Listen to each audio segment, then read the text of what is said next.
What an exciting week this was! I'm sure everyone tuned in at one point or another to either watch the actual launch of Artemis 2 or catch up on the mission's progress. After watching the launch, later on I found a separate stream on YouTube that simply showed NASA's Artemis 2 live views from Orion. It is just a steady feed with fuzzy sound that shows the approach to the moon without commentary. Here is one still pic from Friday around 4:15 p.m. On Thursday morning, while working in the kitchen, I was startled to hear a female's voice from the living room ask if they could warm up the capsule. The temperature had dropped. A male voice answered, "Yes, Christina, we noticed the 1-degree drop last night and we'll look into it." Various conversations took place, one also about an LED indicator light that they couldn't get to work, although they had tried all the steps provided. To which they were told, "It's okay, don't worry about it. I guess even high-tech spaceships have what my mechanic calls idiot lights." But before I delve into some more fun facts about Artemis 2, there is some other space news that deserves a mention. Take a look at this image from the American Meteor Society. There were an unusually high number of meteor reports in March. Reports of fireballs in the sky and meteorites hitting buildings were all over the news last month. The American Meteor Society, which collects data on meteor reports and observations, provides an analysis of this unusual pattern. Pictured are maps showing 2026 fireball events in North America and Europe with 25-plus witness reports and valid trajectory solutions. Marker size corresponds to witness count. Since the start of 2026, the AMS has been fielding a growing number of inquiries from journalists, scientists, and the public about whether fireball activity has increased. The short answer is yes, but details matter and assessing the data is more complicated than one might expect. This is a door cam pic of a fireball in the Northern California sky on March 23rd. NASA also put out a statement to try to answer the high rate of inquiries from journalists and others. In the Northern Hemisphere, we're in peak fireball season. From February through April, the appearance rate of these very bright meteors can increase by as much as 10 to 30%, especially around the weeks of the March equinox. Exactly why is not known.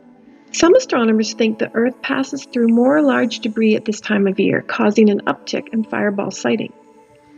Another likely reason it may feel like meteor sightings are increasing is that more of us have cameras at the ready, from smartphones to doorbell cameras to dashboard cameras, making it easier than ever to capture and share these fleeting cosmic events when they do happen. It is worth a trip to the American Meteor Society website for a more thorough examination of the data. In other words, that short answer of yes has a lot of caveats.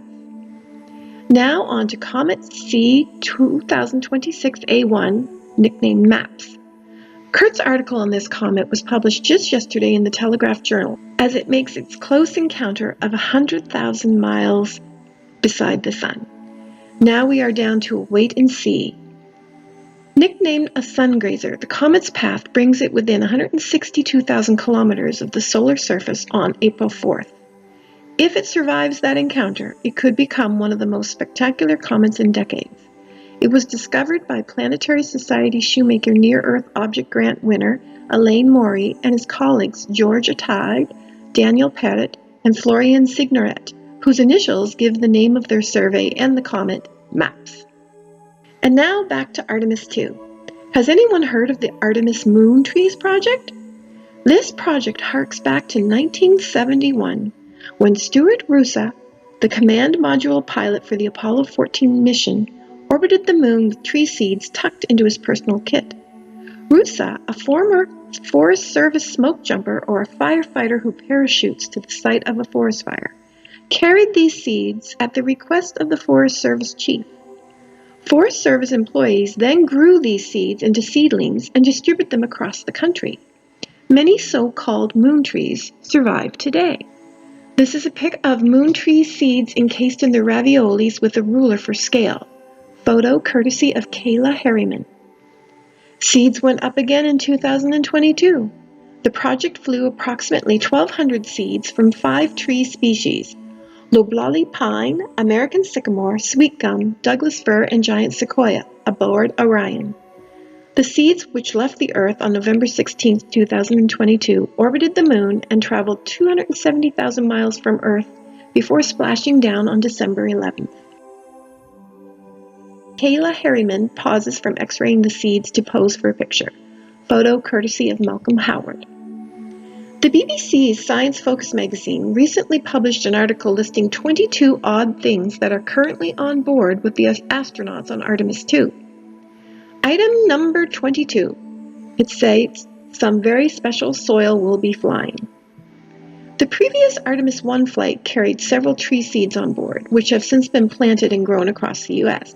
Soil taken from around the roots of these 10 of these trees will also be flying aboard Artemis 2, completing the cycle of flying to the Moon, being planted, growing, and returning to space again.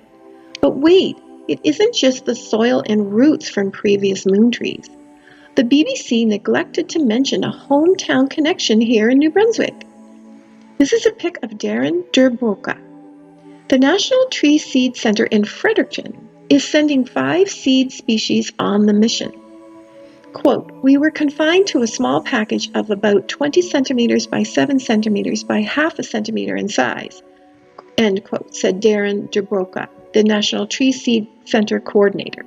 That's a total of about 2,600 seeds the center is sending on the mission. So whether you are a keen gardener or not even a remotely botanically inclined person, one has to wonder as to the whys of space seed travel. As astronauts prepare for new missions in space, scientists are working hard to understand how space travel affects biological organisms. These missions will help pioneer scientific discovery beyond the Van Allen belts. This is an excellent map of the journey the second series of moon trees took. Variables in space like microgravity or ionizing radiation are different than they are on Earth. For example, the Moon only has 1/6 of Earth's gravity and a much thinner atmosphere, which experiences more intense radiation. These differences affect living organisms, including plants. Growing plants in space is very different from growing them on Earth. In space, water floats and the supply of it is limited. The angles and hours of sunshine are different, and so is the circadian rhythm.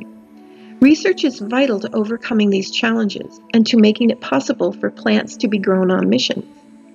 Understanding these differences is vital to helping astronauts go farther and stay longer in space, especially with the hoped-for moon base and eventual travel to Mars. Forest Service staff Heidi McAllister and Rachel Baird, along with Rachel's daughters Samantha and Veronica, with astronauts from left to right, Victor Glover, Reed Wiseman, Christina Koch, Jeremy Hansen at the June 4, 2024 moon tree seedling planting at the U.S. Capitol. This is a photo from NASA. So not only do we have a Canadian human being on board, we have Canadian moon tree seeds. Who knows what the future will hold?